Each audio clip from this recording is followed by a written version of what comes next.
Play here.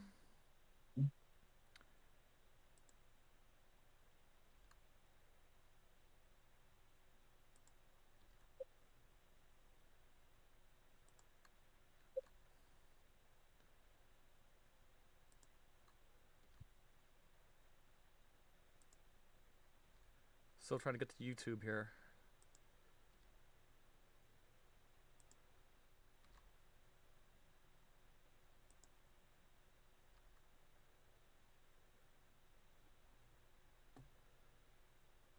Hold on. I got the notification. Yeah, I changed the... Oh, there we go. Here we go. We are... All right, ladies and gentlemen of NerdCage Nation, the combat community, this is the most anticipated interview of NerdCage Live history. Joe of FallenOne Gaming, we have Sifu, Ken Edwards in the house. Go ahead and let's get that countdown. In 5, 4, 3, 2, 1.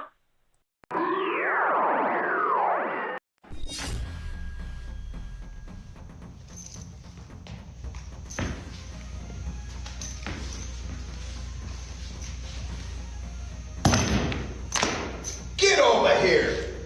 Hi, I'm martial art master Daniel Pacino.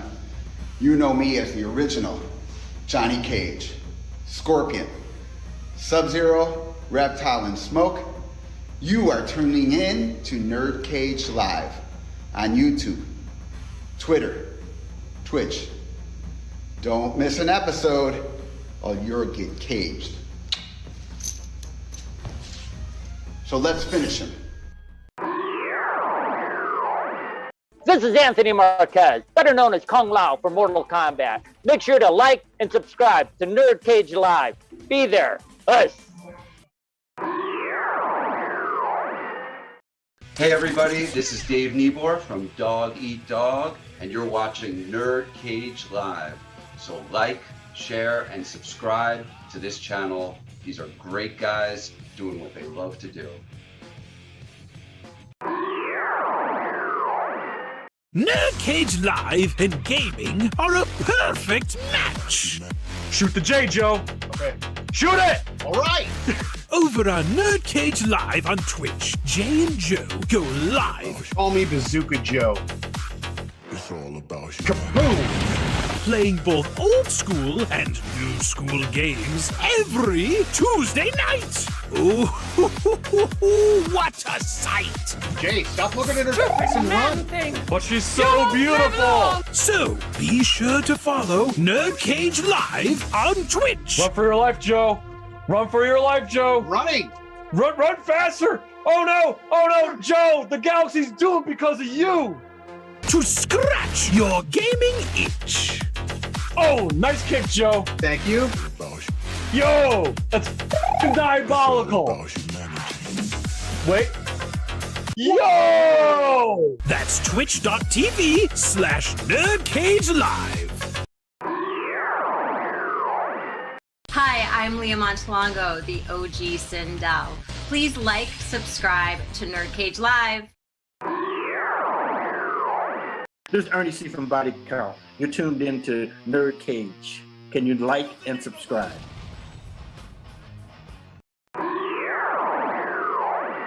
Hey guys, it's the original Shao Kahn, Brian Glenn, and I'd like you to subscribe to NerdCage Live.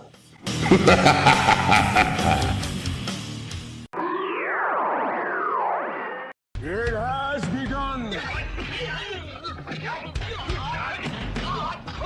If what you say is true, the Shaolin And the NerdCage could be dangerous.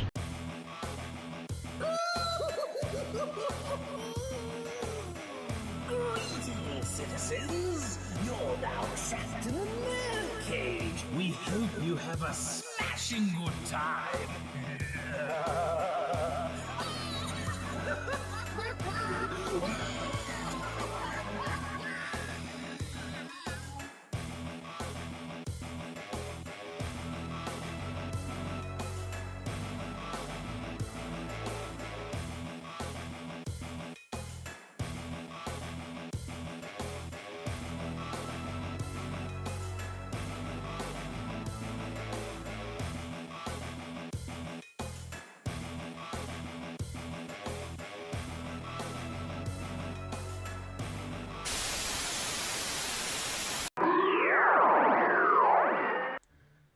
Sifu, when they say the word strength, like you're about to witness the strength, we all flex our muscles like this. You're now about to witness the strength of geek knowledge. Hello and welcome. That's right. Once again, you are trapped in NerdCage Live. This channel is a celebration of all things pop culture, including martial arts and yours truly, Mortal Kombat. If you are new to the channel, please hit that like button and subscribe. I'm your co-host, Jay St. G, certified geek, 7 days a week, coming to you live from yours truly, the land of the orange, the land of Tom Cruise, the land of Anthrax and Earth Crisis of Syracuse, New York, and go Giants. And coming in today as a special guest host, we have from the Shaolin Temples of South Florida, we have TabMonk99. How are you, sir? Hey, what's going on, guys? This is TabMonk99. I just want to give you a huge shout out, Jay and Joe, for having me on tonight's episode with the chance to interview Sifu Kenneth Edwards, Art Lee himself. This is an amazing opportunity. Yeah, I'm doing fantastic. Excellent. And of course, you know him, you love him. He's our moderator and Trollhammer, stronger than a DK Banana Snapper. It is Joe of FallenOne Gaming. I want to give you the opportunity of a lifetime. Please introduce our very special guest. Yes, tonight's special guest is the owner and teacher of Shan Tung Kung Fu in Pasadena, California, but you might know him better as Art Lee from the Mortal Kombat 1995 movie. It is Sifu Ken Edwards. How you doing tonight, sir? I'm doing awesome. How are you? Doing great. Excellent. Joe, before we go any further, who we got in the chat tonight? In the chat tonight, we have, well, all of us, and including Shay Smithers and Choose Your Destiny, MK. All right, we'll let everybody roll in here. Again, if everybody has questions, we'll try our very best to take them. But we got a lot to go over here, and again, this is very, very exciting. Sifu Ken Edwards, thank you very much for coming in tonight. For starters, we want to just give the floor to you, and we'll just start with an easy question. Just tell us, how and when did you first get into martial arts? I started martial arts training at age 7. So in my family, my mom and dad, everything was structured on family being together and doing everything together. So we, as a family, we had 2 activities that we had to do together as a family. And one was martial arts and one was bowling.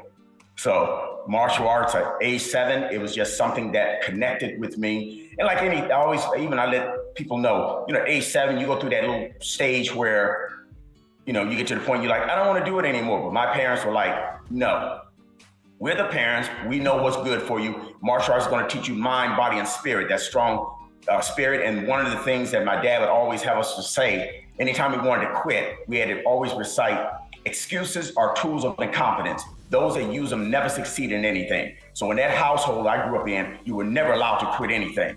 And you follow through. And that's how my life is. Anything I put my mind to, whether it's martial arts, whether it's acting, whatever, I follow through. There's no whatsoever. You'll never hear me saying, I'm giving up or quitting. It's not in my vocabulary. It's not in my spirit. So that's what I try to impart to my students when I teach Kung Fu here in Pasadena, California.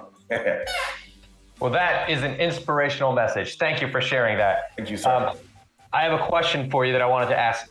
Can you tell us about some of your martial arts masters and your instructors? Say it again. Can you tell us about some of your martial arts instructors? Yes, sir. When I started off at age 7, I started in Taekwondo. I started learning Taekwondo, and it was at the local YMCA in Michigan, right outside of Detroit. And I trained there for about 2 years under this instructor. His name was Mr. Lee, and he was really a good instructor. But I ended up switching over because one day I went to the YMCA and there was another martial arts class being taught on a different day by Master Eddie McDonald.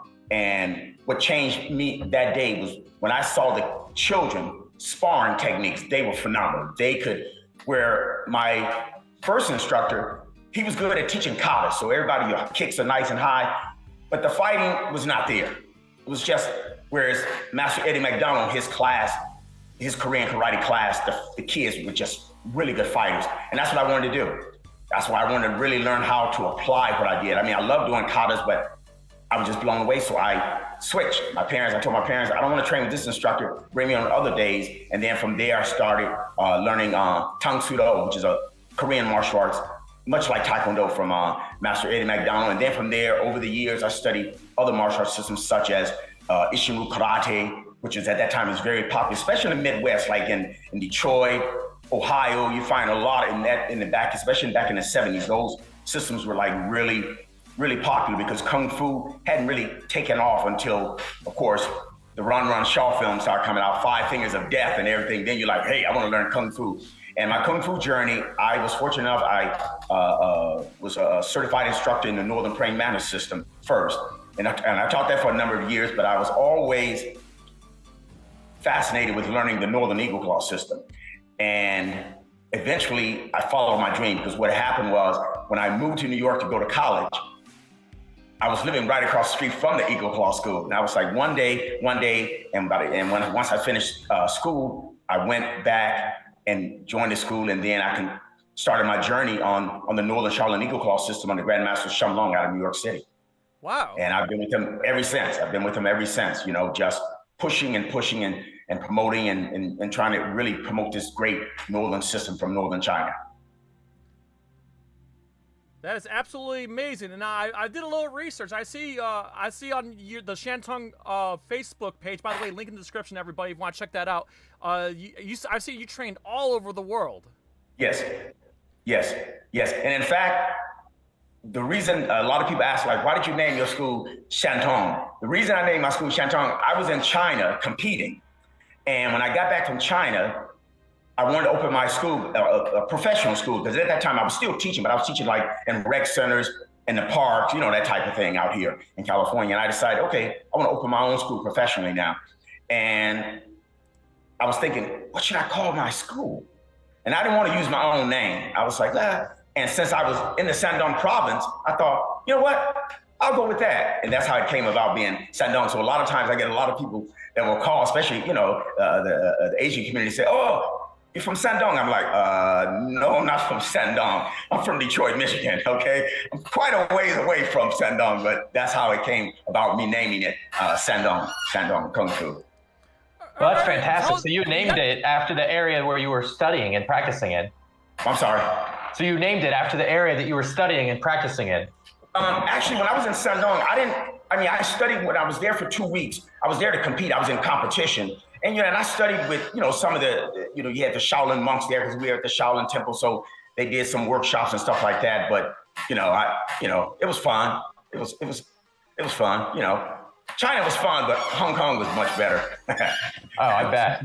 Now, tell us more about the school. I know the Shan Tung's in Pasadena, California. When did you open the school? And I opened my school in Pasadena in 1989. Wow. Yeah, I've been here a while. So I mean, and I'm on the main strip. So if you mention martial arts in this area, I'm like, I don't want to say I'm the king, but yeah, I'm King Mufasa. And for those who are looking at the broadcast right now, I got a picture of the school right there. Now, obviously you've been teaching a long time now. Now I have to ask. You've probably trained so many people. Has any of your students gone on to do MMA or UFC, or have they gone on to do any movies and stuff like that? You know what? I have one of my top students who's now one of the top stunt men in the film industry. His name's David, and he's phenomenal. I mean, he's doing a lot of stuff. He's phenomenal. He's an awesome student, awesome person, and very gifted. And so he's kind of gone right into the film industry, and that's what he does. He's a professional stunt. He has his own stunt team. So you see a lot of these big tomovies, it's him and his team that's putting together these fight scenes and falling off of buildings and bridges and everything else, getting hit by cars. So yes. And I have a few students that have gone over into acting, but believe it or not, most of my students really don't join my school to go into the cage and all that, because the area I live in, most of my students they're pulling up in BMWs and, you know what I mean? So they at Caltech, USC. I mean, these people, you know, they're striving to, you know, just be like the next up and coming lawyer or judge or something like that. So very few times have I ever had anyone to join my school and say, hey, I want you to train me so I can get in a cage and you know, do that. I don't get that. I'm not that type of school. I don't attract that type, and I don't even really market myself for that type of thing. That's a whole different, you know, it's like anything else. It's like I always tell students, when you really want to get into the full contact fighting, it's a different animal. So you want to go to a school that really specialize in that. Whereas I specialize in the full yin and yang of the neurolingual system, teaching, you know, not only the kung fu, the kicking, cardio, learning how to do internal breathing, tai chi. So it's that whole thing that make you better, you know. But to answer your question, no, I've never had anyone to come in and say, hey, will you teach me, you know, to get in the cage? We don't do that. All good. Before we transition to what I think everybody's waiting for, real quick, one last thing about Shan Tung Kung Fu. Sifu Edwards, from what I understand, you also teach online classes. So please, if you can let everybody know how people from all over the world and all over NerdCage Nation can attend one of your online classes. Yeah, absolutely. Yeah, I teach online classes. So what I always like for those who are interested is to give me a call first, because I'm one of these guys, I like to verbally chat with people. I don't like to do a lot of typing where people say, well, I want to know more about and you type, because sometimes I get lost in translation. What I like to do is that, first of all, is say, okay, Billy Bob or Mary Sue, if you're interested, give me a call. If you're too lazy to pick up the phone and call, I know you're not right to become a student of mine anyway. So that's the first thing. And then once they call, then I'll go over and explain the programs. And I've been really blessed in the way I came about actually creating my online program was, unfortunately, the pandemic. Yeah. When we had that pandemic, everything shut down, especially here in California. It was so, you know, it was bad all over the world. But in California, the governor himself shut down all martial arts schools and gym and fitness centers for over a year and a half. So what do you do then? Your school is shut down. This is the way you feed your family. And so I decided, you know, I thought, you know, and at that time, I was one of those old style traditional instructors. You know, you can't learn traditional martial arts in an online program. Then I had to get out of that old way of thinking like I'm back in the 70s and say, hold up, how do you learn how to fly an airplane? They don't just get you in an airplane and say, all right, let's take off and you hit the ground. You're doing online, you know what I mean? You're doing online. So, and then look at universities now. You can get your bachelor's degree from top universities, master's, PhD. And so I had to rethink and get rid of the old Sifu Kenneth and bring in the new one. And then I sat down, and I'm very structured. I'm one of these guys, maybe it's OCD, who knows, but I'm very structured. So I laid out the plan on how I wanted to do, because I noticed that a lot of instructors that are teaching online classes, basically all they do is like, okay, pay me $50 a month and I'll send you access to download a video. That's not an instructor. To me, that's not an instructor. What I always want to do is, with my program, I said, you know what? We have, like how we're chatting now. Yeah. I decided I want to have a professional program where, yes, the students will receive training videos in my professional online program, but they also have online classes with me. So that way I know Jason know me. So we're looking at each other. I'm on the training floor. I'm watching Jason. I'm teaching you. Now we have that bond. Once a student joins my online class, they're my students because we know each other. So if I were to run into you in Ohio, run into you in Chicago, New York, Florida, hey, Jason, you're my student. And also those who enroll in my online Kung Fu program, they're my students. So if they say, hey, Sifu Edwards, I'm going to be visiting California, you're at home. They come on in with their uniform on, get right on the training floor with us. And so that's what I do. So I realized, and from there, it started to grow. It started to grow where I have students all over the place online. So I'm, teaching. And then I was blessed and fortunate enough that 2.5 years ago, I was brought to Brazil, and I was in Brazil for like almost 3 weeks teaching Kung Fu workshops and seminars. And now, who would have known? I always tell my buddies, I say with the modern technology of Zoom and computer, the world has gotten smaller. Who would have thought that Sifu Kenneth Edwards from Detroit, Michigan would have students that he's teaching from Sao Paulo, Brazil, from Paris, from Madrid, Spain, from England. So it's all over. So when you look at this phenomenon of this computer, the world has actually gotten smaller. Yes, it's gotten smaller. Now when I travel, it's like I get on the phone, ring, hey, I'm going to be in Paris in 3 weeks. Let's get together for some cognac. Oh, no, I shouldn't say that. For some good Kung Fu training with a little cognac, That is so you heard it there, everybody. So if you go, again, we got the Facebook page in the link in the description. If you want to get in touch with Sifu Edwards and get a vibe and start setting something up, you guys can. You heard it here. You all can learn directly from him. That being said, Joe, do you think it's time to transition? I think it's time to transition. All right, Let's Joe, do it. kick off. You know kick what? it off, bro. That's really good. There's an art to interviewing, so let's really lean into the whole Mortal Kombat thing. All right, Joe, go ahead. Whatever you want to kick this off. All right, so the first thing we have to ask is, how did you get involved with like Hollywood and movies and film and stuff like that initially? Okay. All right. Excellent question. I started out acting as a child, like a young kid doing community theater, in the neighborhood community theater. And then from there, I had that passion for the arts. And I applied to the American Academy of Dramatic Arts in New York City.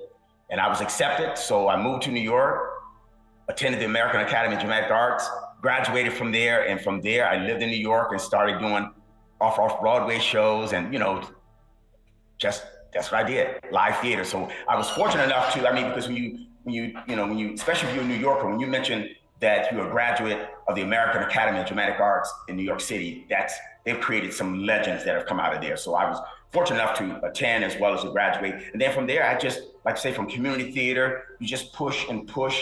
And then you get your first job and then a second one. And then from there, you just go. Nice.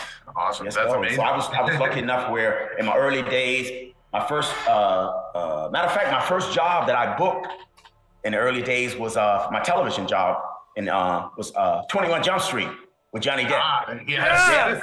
Johnny Depp. And then I also booked In the Heat of the Night with Carol O'Connor and Howard Rollins. And so from there, it started snowballing. Then I really got blessed with some really good jobs. I got blessed with a co-starring role opposite Whoopi Goldberg in an after-school special called My Past Is My Own. So I was co-starring opposite her. And from there, I just started, really picking up a lot of work. And I was blessed. And I had a co-starring role with Jim Brown and Richard Roundtree in a film called Crack House. We did with Anthony Gary. So from there, it's just, I'm just pounding the pavements and, and I always tell people when I first moved to California, when you lived in New York for years, you automatically, he's a New Yorker, Jason's a New Yorker. So New Yorkers have that, they push that, you're very assertive and very aggressive. So when I first moved out to California, I'm pounding the pavement trying to get to that. People used to tell me, you need to tone down, Ken. You're too aggressive. I was like, and one of the things that and Jason can understand, I was like, the thing I love about New Yorkers when I live there, people from New York are straight up. If they don't like you, they'll tell you, I don't like you. But if they like you, I like you, they're your friend. When you move to California, it's different. People, they're nice, but a lot of times people they're not as straightforward. They may go, oh yeah, Jason, yeah, everything's cool. And then as soon as Jason go around the corner, Jason, blah, blah, blah, he did this. You're like, well, why didn't you just tell Jason that? Well, but that's the difference. So yeah, so when I first moved out, I was and I still have that. It's just in me where I'm very assertive. I'm nice, but I'm very assertive. So I'm the type of guy, if I want something and you close the door, I'm the type that will go around to the back and see if I can open the back door to meet with you. You know what I mean? And that's what, that's what I learned from just living in New York for a number of years. And that's the city. That's the city. That's where I picked up. That's an incredible journey. So when did you get the call for Mortal Kombat 1995? I got the call. I had just finished a job. And the casting director called my agent and said, we'd like to see Ken for this. And my agent called me and said, don't you do a little bit of karate? I was like, well, I guess you can say a little bit. I've been doing it for over 20-some years. But I guess And so what happened was I went in and did my first audition with the casting director and nailed it. And then they scheduled a meeting for me to meet with the producers for Mortal Kombat. And the meeting for the producers, they basically told me, when you get here with the producers at Burbank Studio, not only are you going to have to read the lines of this character, you're going to also have to demonstrate your martial arts skill to see if you legit. I was like, well, I've been doing this since age 7, so that's like walking and breathing. That's no problem. So and the funny part is I get to the Burbank studio, all of the actors are there, you know, and everybody, you know, so you go in, you read for the producers, you know, I did my thing, I nailed it. And then they were like, okay, the next group, you know, after they do a process of elimination, like, okay, Billy Bob, thanks, out of here, bye-bye. They were like, okay, now we're going to have you guys to demonstrate some martial arts. And the funny part was that when you see a very talented actor, but you can tell when it came to the martial arts part, he had just hired some instructor, like, give me 2 hours of some martial arts training. And it was just like hilarious. I was like, oh my God. It's like I don't play an instrument. It'd be like me trying to play a jazz guitar, and you're a professional jazz musician, and I take a 2-hour course on how to play the guitar, and I try to, it's not gonna fall apart. But be as it may, the stunt guy who was Pat Johnson, who's very famous, he's now deceased, but he was like part of Chuck Norris karate team. I mean, Pat Johnson, he's like top honcho at that time. And so he, you know, we were talking, he said, I'm gonna save you for last, for you to do your stuff. I said, okay. So I'm watching the other guys, they were martial arts, they were good, they were really good, I have to say so. They were really good. And then when it came for me, I just gave 101% in the particular Northern Eagle Claw set that I did. It required front handspring, back handspring, grab your leg, drop down into the splits, and just the whole. As soon as I finished, I'm not lying, the producers were clapping. And I was like, if I don't have this job, there's something wrong. And by the time I got home, my agents already called me like, you just booked the job, Mortal Kombat. You just booked it. You know, and it was fascinating, you know, like, wow, Mortal Kombat. Now, let me ask you this. How aware were you of Mortal Kombat prior to your audition? Or was I? Like, how were you aware of Mortal Kombat, like, before your audition? No, I never even heard of Mortal Kombat. So I didn't even know what it was. I was just reading, and I was, you know, when I got the script, I was reading the script, and it was like, okay, my character's gonna fight a four-arm monster. Okay, you know. And of course, from the actor's perspective, first thing you do, you read the script. You're like, hey, I've just been booked in this huge film that's coming out. Then all of a sudden, you read through the script at your character. You go, darn, I died. No sequel for me. But you know, but it was fascinating. It was fascinating. Once I started reading the script, like, wow, you're gonna fight this four-arm monster. So I'm like a kid at a toy store, because I'm like, I can't wait to see what this monster is going to look like. You know what I mean? What is it going to look like? And so, yeah, it was fascinating. I was like a little kid at the Christmas store when I got on the movie set, got on the set of the film. We want to know, what was it like seeing that massive Goro puppet and all? Like, please tell us, like, how was that fighting that thing? How did it all go down? You know what? And the weird part is that it was a robot. Mm-hmm. So Goro was a robot. Like the top part of Goro, from the head to the first arms, he was a robot. The second arms and stuff was a stunt guy. So what they did was they had a crane and they lowered the huge part of Goro on top of the stunt guy. And then it's amazing, on the side, it was almost like like watching Sesame Street with the puppet. Everything was computerized, where they had this keyboard where the guy could click these buttons and the thing, eyes would move, the mouth, you know what I mean? Everything. It's like, it was just fascinating. I was like, oh my God. It was like, it was all run by a computer on the side where the guy, you know, hit this and eyes could blink, the arms and everything that moved, give the facial expression. So it was like, wow, it was like fascinating. It was fascinating to see this huge monster. And I was like, I mean, I could jump fairly high, but there was no way in hell I could jump up and kick him in the head. No, that's what I want to talk about real quick. You landed a flying jump kick. Like, how did the coordination go? Like, did they, like, how, when you landed that kick and some of the hits they landed, like, how did it all go down? Like, how did the coordination go down? It was all, they had choreographed it. You know, they had choreographed, you're gonna do this, you're gonna do this. And of course, like, some of the stuff I added myself, like when you see me just, when I introduce my character, and I see him walk in the ring, and you see, before he walked in the ring, I jump into the splits. That was all Ken. That was me taking the form of Art Ling, like, I'm the Joe Bad. So I had, in my mind, my character was like, I'm the best of the best in here. And so, and when I read the script, I was like to myself, I mean, you had Shang Tsung, you had all these phenomenal characters that were the stars of it. But when I created the character, I was like, my character has to be the best of the best fighters there. Why? Because he's fighting a monster when everybody else is fighting a human. And so that's how, when I was developing the character, I had to think like, then for you to be able to, that means in my mind, when I created the character, it's like, you've eliminated all the humans in competition. So you're so bad to the bone that now you get to fight the prince of the underworld, Goro. You know what I mean? So that's how I created the character. So I had, you know, certain things like, okay, let me do this, let me show kind of a little bit. And there, I believe it or not, I added a lot more of Art Lean, but of course, as you know, in filming, when they start to edit, you know, but it was good. It was good. Now, how much background did they actually give you on the character of Goro? Did they mention that he won that tournament 9 times before you even fought him?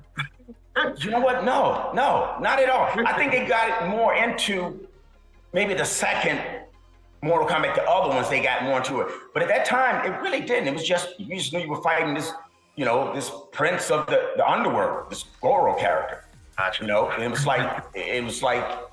was amazing because, you know, yeah, they didn't give too much background on it. And later on, when the other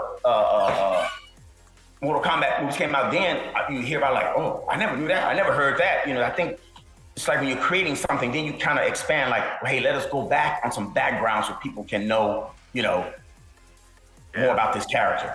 Yeah, I was gonna say, like, you've got to know more about the games and stuff now. It's like, what is it like to know, like, wait a minute, that's what I was going up against? Yeah, exactly. Like, yeah, you know, it's 2020 now. And I'll tell you that thing that has always been a blessing and is that I have kids that I'm teaching. Hell, the movie was shot in the 90s, but I have kids that go, I know you're from Mortal Kombat, because the Mortal Kombat, everyone follows it. I mean, from whether you're 4 years old or 84 years old, it's just, and to sit there and run into kids, I'm like, I shot that movie back in the 90s, early 90s, and kids that are 7 years old are looking at me going, you were Art Lean, you fought the forearm monster. I was like, wow. So it just showed the impact of how powerful this movie, who knows, maybe even when they first shot the first movie of Mortal Kombat, they, you know, think about it, they may have not known that it was going to turn into a cult type following where it's just, boom, it's just off the rails. Yeah, it really blew up. So I'm dying to know, Sifu Edwards, when you got the part of Art Lean, did they give you any production notes or any specifics on the character, anything that maybe didn't actually show up on screen, but things that you had to know in order to play him? Not really, because what happens as an actor, when you're fortunate enough and blessed to actually get cast and role, get hired, you're the cook in the kitchen. You're the one that's getting ready to create this recipe, making some gumbo or some jambalaya, and you're stirring, let me add this. You have to do your background search. And that was one of the things that I learned at the American Academy of Dramatic Arts. When you get a character, you start to do background search on your own character, like, where did he come from? What was his upbringing like? So you start to create this character. So by the time you get on the set, you have a character. And it's up to the director who may tweak it some. They go, okay, pull back on this, but you gotta come out with the character. If not, hell, you won't have a job, because if he's gotta create your character on the set, you're done. So as an artist, you create your character on the best on how you, just from reading the script and doing your background search, you're creating this character. So by the time you walk on the set, you're Art Lean. You're no longer Ken Evans. You're taking over. When you put on the gray jacket, I think it was a gray jacket I was wearing, the karate gi, I think. You know what I mean? When Do you put that still on, have the wardrobe or any props from the movie? No. Okay, figured I'd ask. No. You know what? I take it back. I have it somewhere, but it's tucked away in some Foot Locker in storage. The actual, yeah, I do have that, because before I left, they gave me that. I have the full, the karate gi and the pants and everything. I have that. Oh, that would be dope. But when I got it, I didn't want to lose it, so I put it away in a safe place. But the place is so safe, it's in storage, that I would have to climb over. You know how storage, how you, oh yeah, before you know it, you're like, okay, which box is it in? You know what I mean? So it's like, so I have it, but it's somewhere in storage in some box that I would have to get a whole team of people and say, okay, for the next 2 weeks, we're gonna open every box and we're gonna pull it out and try to find the uniform. Okay, I see a good question in the chat, Joe, but before I take that question, I do have a very specific question, Sifu Edwards. Yes. I'm just fascinated to know. the scene where you died and Goro picked up your body and then Shang Tsung stole your soul. How did that happen? What did they do? How did they prop you on top of Goro? How did that all go down? Actually, through my years of Kung Fu training, I levitated. There you go. I'm joking, Jay. No, actually, what they did was, believe it or not, it was a screen, a crane. It was a rope. They had a cable, the same cable they lowered the body on top of the stunt guy. They used that, and they used a blue screen.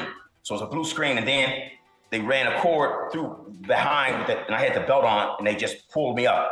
A crane actually lifted me up. So you don't even see the wire. The wire is so thin. That's what lifted me up. Wow. Was it uncomfortable? No, not at all. Not at all. Because, you know, the harness belt they have, you don't even feel it. You just, only thing you're praying is like, I hope this thing don't break down and I'm hanging up here for lunch. And then when Shang Tsung stole your soul, and then the soul goes into his eye. So how do they screen you? Like, how do they use that effect for your soul? Oh, that one they use a blue screen, but they basically had me to like lay down and just, imagine that your soul's leaving, and you go through the whole motion, like imagine that your soul is leaving your body into the afterlife. And so on a blue screen, and then they just take that and they can do anything with the blue screen. With the blue screen, you could put a building behind me like I'm in New York City, or put the ocean behind me like I'm in Florida. You know what I mean? With the blue screen, they can just put anything there. And so that's basically what happens. You sold it well. You see me going like that. Oh, yeah. Oh my God! Thank you for sharing that with us. You sold that well, and my God, like I said, it was always so cool how that was executed. Cool. Joe, get that from Toasty there. In a minute, though, right? Yes. Yeah, no problem. Yeah, no problem. Guys, just want to say thank you every much who's tuning in. Please hit the like button. Please share with everybody you know. Again, if you're just tuning in, we have Sifu Ken Edwards in the house here, who played Art Lean in Mortal Kombat in 1995. And what great stories he's had to share with us. And of course, if you go to the description of this video, be sure to check out Shan Tung Kung Fu. Check out the school. Check out everything. All right. Joe, go ahead and take that question. Yes, Toasty asks, regarding the Art Lean funeral scene, how close were they to actually filming it, and were you disappointed that the scene didn't make the final cut? You said the Art Lean funeral scene?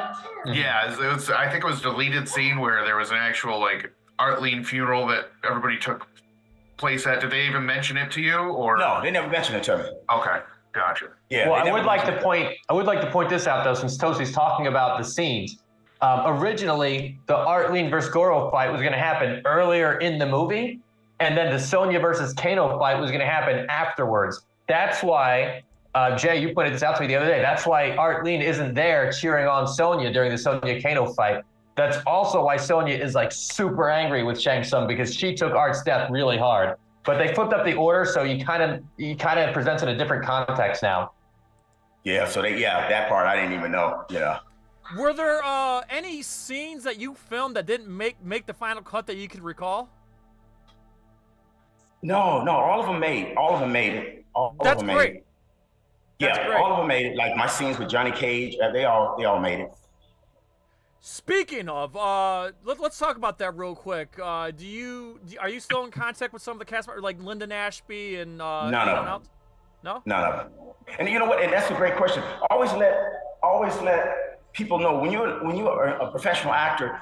A lot of times when you get cast in films or television show, it's just a job. You show up, you do your job, and you're gone. You know what I mean? It's not like you bond with all the actors and actors because you work with them. Because some you do, some is just a job. You know what I mean? Yeah. Because everybody have different time. You shoot your scene, and so no, after it was a wrap, you just as an actor, you're like, okay, this job is over with. Now let me try to get the next job. Well, every once in a while they'll do an anniversary showing. I believe next year is going to be the 30th anniversary of the Mortal Kombat movie. So hopefully, if there's something good going on, you'll be a part of that, and you can be reunited with the cast and crew. You know what? I would love to. It's amazing because a few of my friends have always asked, oh, you should go to the what is it called there? The Comic-Con or whatever. Yeah. That type of thing. But who knows? Maybe I may make it a point to go this year or something like that. I've never. It's like once I finished Mortal Kombat, just as an actor, that job is over with, and I just, move on. It wasn't like, I think had I been, probably blessed and got been cast in a part 2, the sequel, or something like that, then you're more connected with I'm quite sure the guys who did Mortal Kombat 1 and Mortal Kombat 2, they're much more connected. By that time, you come back going, hey, it's good to see you again, that type of thing. But when you're shooting the first one, everybody's schedule is so different. You just, you have a designated time and date, or you're going to come in and shoot this scene. Okay, cut, print, next. Let's set up for this scene, and you're wrapped for the day. It's like, okay, you're done. So you can go and go home and relax. So, so that's why, that's why I'm not connected with any of the, the actors from their movie. Was Mortal Kombat I gotta ask, the last... what was your reaction to seeing the movie for the first time after all that hard work you put in? What was it like seeing you on the movie for the first time? It's like you had a loss of words. There's nothing. It's great. As an actor, it's great when you are doing a television episode. You know that all your family can sit around television. Oh, that was great. But it's nothing like going to the movie theater and seeing yourself on this huge screen and blah, blah, blah, blah. And also the part is, I have to say, it was a good feeling after it finished and you're walking and people are like looking at you going, was that you? You know what I mean? It's like that type of thing. You're like, oh yeah, that was me. That was me. So yeah, when you see yourself on that large screen, it's like you're bigger than life. It's like you can't even describe where it's like you're just sitting there going, oh my God. Your face is humongous. You're just tall. You're bigger than life, and it's like a feeling that they're like words you can't describe. You're just on cloud 9. You're walking on cloud 9, where for the first couple of weeks you're just, and then especially when Mortal Kombat blew up, it was so popular. I would go to grocery stores. People are stopping you. Can I get your autograph? Blah blah blah. You're like, oh my God. It's like, so that was a feeling that it was a great feeling. It was a great feeling.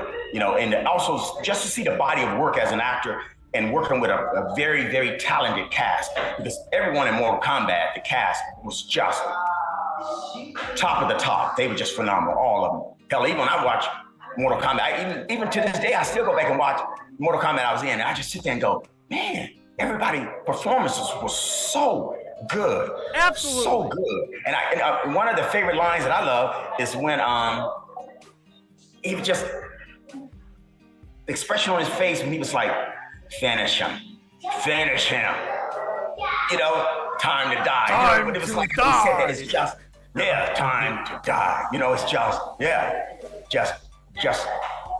to this day, here I am, to this day, I will still watch Mortal Kombat, and sit back and go, my God, and here's the part, you don't understand, but here's this part where one day I'll be long gone and I'll be in the spirit world, but I know with the popularity of Mortal Kombat, my great-great-grandkids will be like, that was my great-great-great-granddaddy that did Mortal Kombat, you know what I mean? Well, I speak for the entire Mortal Kombat community. You and Arlene were an absolute beloved character.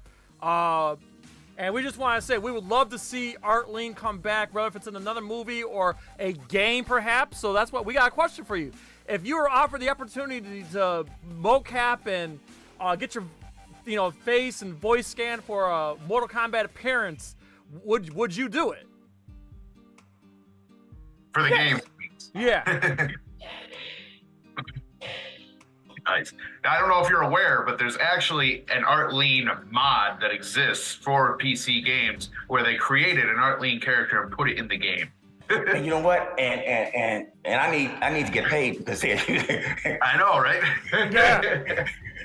Now, do you have any experience with gaming or anything, or playing the Mortal Kombat game? None whatsoever. None whatsoever. That is one thing I cannot. I just don't have the coordination, the patience to do that. Tough. But yeah, someone had sent me emailed me a clip of a cartoon anime of Arlene. Doing. I was like, damn, that looks a lot like me. Yeah, it's making around these internet. There's an Arlene mod for Mortal Kombat 1, the latest game. Unfortunately, I don't have the clip with me, but it's out there, and it's just like, oh wow. And I think you posted it on Facebook too. Yeah, I posted on Facebook. I was like, wow, it's lifelike. Like I said, we would love to see you come back in the game. Like we're all waiting for it because, like I said, we all loved your character. You were Johnny Cage's pal. You were the one that stepped up and fought Goro first. Johnny Cage does not beat Goro without you fighting him first. So I'm just saying, like, that was such an incredible scene, and your character was incredible. And like I said, movies. See, so what I need, movies of all time. So what I need from your group, people need to write in tons of letters to the studio and say, bring Artleen back. We got you.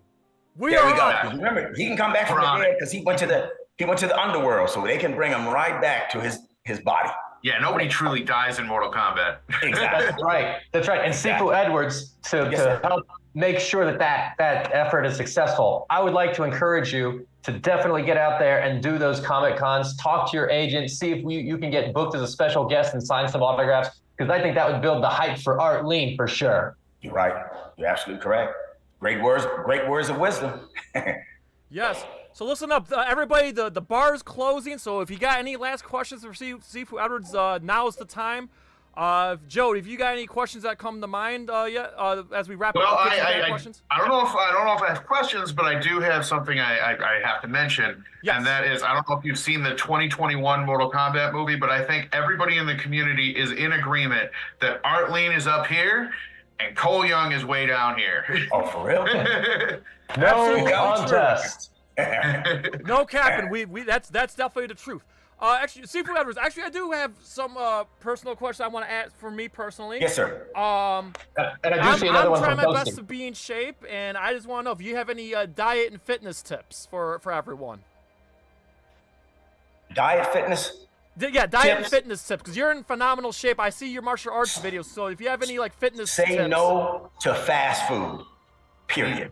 Say no to fast food. I mean, because when it's fast food, you will have, it'll tear your body up. It'll tear your body up. And what I always suggest to everyone is to have roughage every day, whether it be a salad, whether it be, spinach. You need the roughage in your body. And when you, like for me, I eat a salad every day. But make sure, don't get a beautiful salad with all these healthy ingredients and mess it up with that ranch dressing and all that. Just use oil and vinegar where you can actually taste the salad.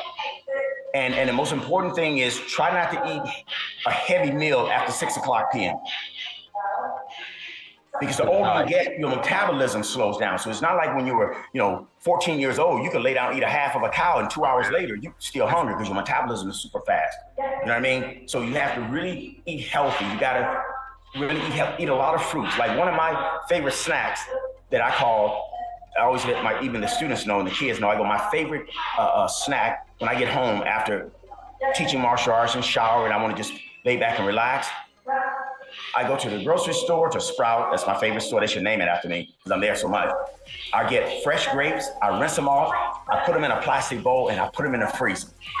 So when I get home, I take the frozen grapes out, and when you bite them, that juice it's like nature's candy, as opposed to going to the store and getting a bag of M&Ms, all those candy bars just run you up. It's what happens. Like when I have students who come in and they want to lose weight, I always tell them, I go, you know what?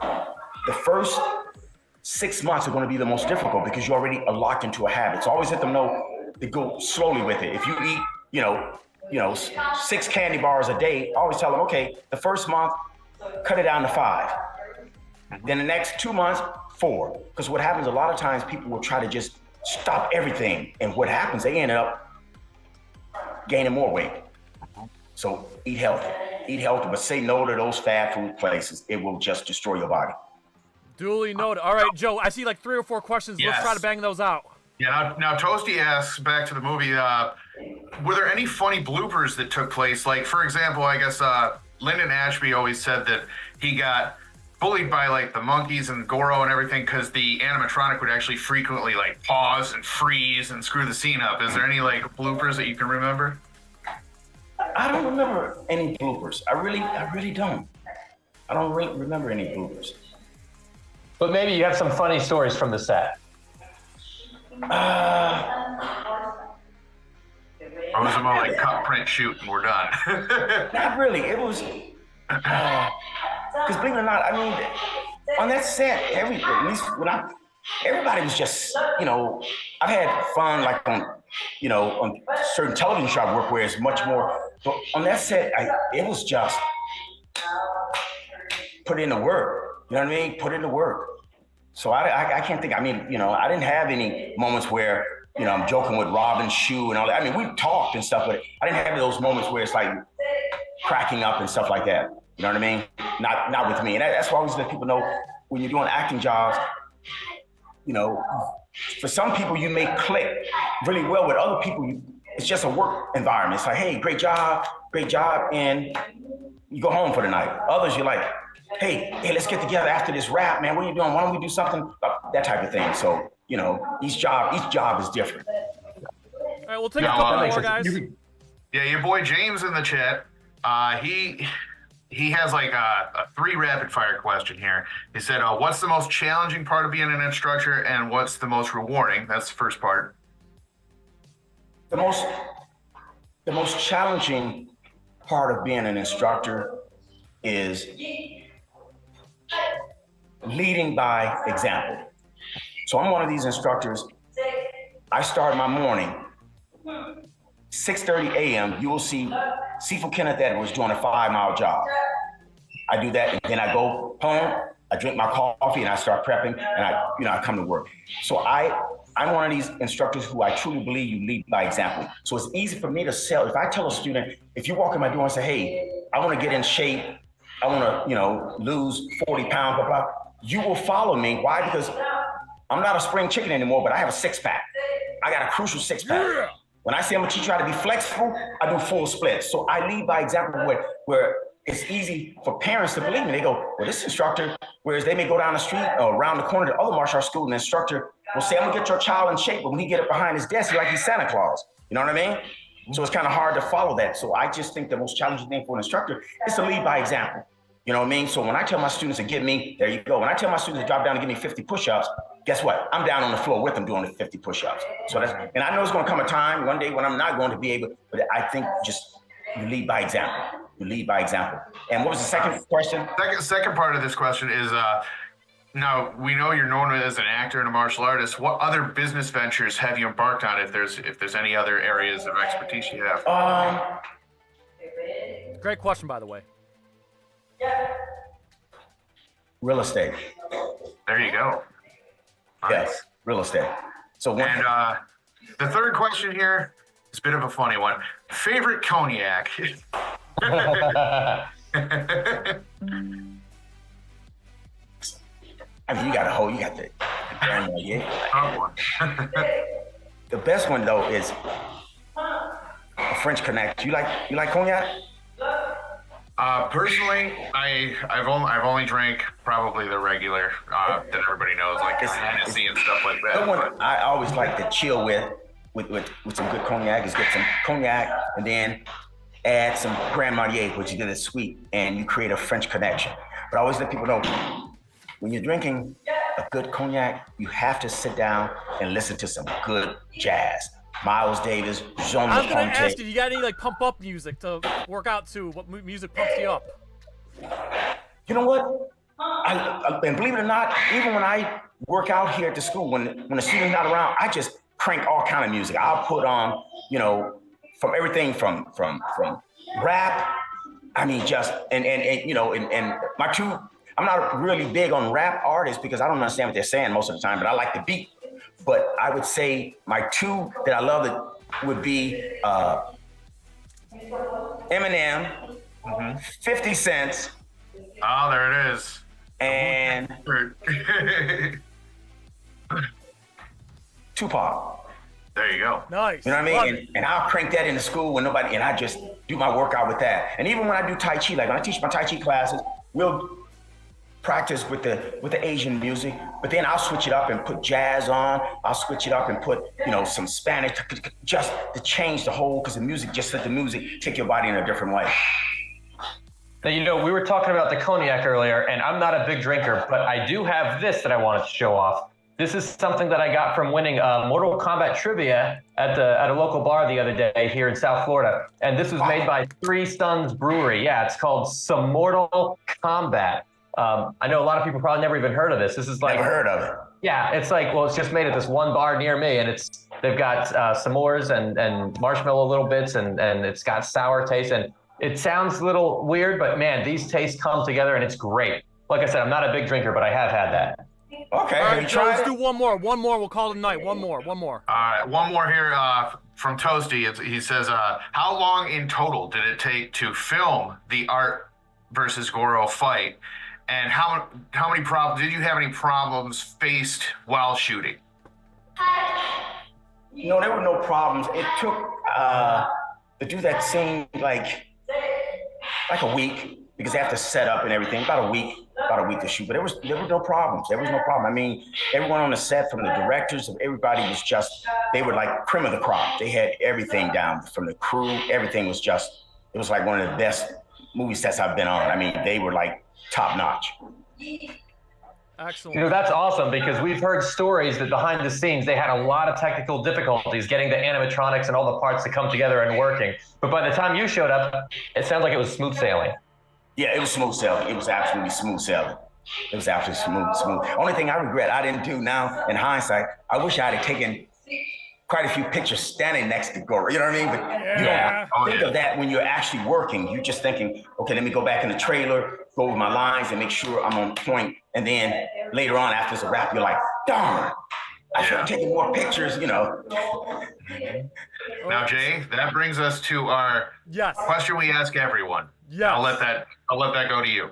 First and foremost, Sifu Edwards, thank you so much again for your time. This has meant everything to me personally and everything to the MK community and NerdCage Nation. So again, thank you. So my last question for you, Sifu Edwards. Given we get a chance to do this, Sifu Edwards, we would love to have you come back. So I'm asking you, Sifu Edwards, would you like to come back and rock with us again on NerdCage Live? All right. Cool. There we go. Awesome. We're gonna close up now, but Sifu Edwards, I want to give you the floor. Do you have a message for the NerdCage Nation, the Mortal Kombat community, and of course, please promote your school one last time. Let everybody know where everyone can find you. If you want to, for those who would like to reach out to me, to visit my school, or to learn from me in an online Kung Fu program, you can give me a call at my school, area code 626-577-0525, or you can reach me on my my website, www.kungfuusa.com, and just reach out to me, hit me up, and I would love to have each and every one of you, if you live in the area, to visit my school and get started. But if you would like to learn from me abroad, online, I'm also available for seminars and workshops. So I travel. Matter of fact, 2 weeks ago, I was in Miami teaching some workshops. So like I say, so if you have a martial arts school or gym, whatever, and you would like to host to bring me out to teach some workshops, seminars, just let me know, and I'd love to talk to you. Excellent. Well, again, big thanks to everybody in the chat. Big thank you to TabMook99 for helping us moderate and do the questions. And of course, my partner Joe. And again, Sifu Edwards, thank you so much. Best of luck to your future endeavors. You and I will definitely be in touch, and we can't wait to kick it with you again. This has been truly an honor, and we got to learn a lot today. So again, thank you so very much. Thank you guys, all of you. You're awesome. Number one, you guys are first class. Excellent. First class. Thank you so much. It was an honor to talk to you today, Sifu Edwards, and I really appreciate your time in doing this. And Jay, thank you for inviting me to be on your show and to be part of this discussion. Dream come true. Thank you very much. Great talking to you. To everybody at NerdCage Nation, we previews ask you to like, comment, subscribe, share this with everybody you know. Get the word out there of NerdCage Nation. Let's get us to 4,000 subscribers by Christmas. And again, this has been an absolute pleasure. So again, like, comment, subscribe. Good night. God bless, and have the best day of your life. There we go. Nice. Good night, guys. That's a wrap. NerdCage Live and gaming are a perfect match. Shoot the J, Joe. Okay. Shoot it! All right. Over on NerdCage Live on Twitch, Jay and Joe go live. Call me Bazooka Joe. It's all about you. Kaboom! Playing both old school and new school games every Tuesday night. Ooh, what a sight! Jay, stop looking at her face and run. But she's so beautiful. So, be sure to follow NerdCage Live on Twitch. Run for your life, Joe. Run for your life, Joe. Running. Run faster. Oh no, Joe, the galaxy's doomed because of you. To scratch your gaming itch. Oh, nice kick, Joe. Thank you. Yo, that's diabolical. Wait. Yo! That's twitch.tv/NerdCage Live. Ooh, trying to get out of the nerd cage, are ya? Well, before you go, hit that subscribe button. And if you're really intrigued, ring that bell. Thank you for dropping by. Until next time, tell everyone you know about NerdCage Live! Ah!